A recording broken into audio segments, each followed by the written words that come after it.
Калима тайиба 36.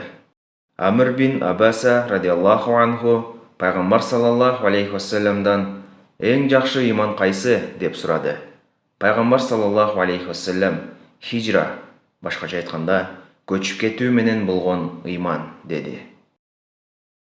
Амр радиаллаху анху хижра, көчүү деген эмне деп сұрады. Пайғамбар саллаллаху алейхи вассалам күнөө жаман иштен жақсы ишке көчүү деді. Амр бин Абаса радиаллаху анху пайғамбар саллаллаху алейхи вассаламдан ең жақсы иман қайсы деп сұрады. Пайғамбар саллаллаху алейхи вассалам хижра, башқаша айтқанда көчіп кету менен болған иман деді. Амр радиаллаху анху хижра, көчүү деген эмне деп сұрады.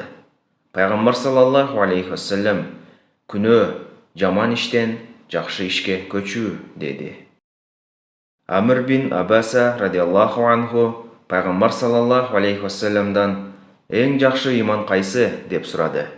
Пайғамбар саллаллаху алейхи вассалам хижра, башқаша айтқанда көчіп кету менен болған иман деді.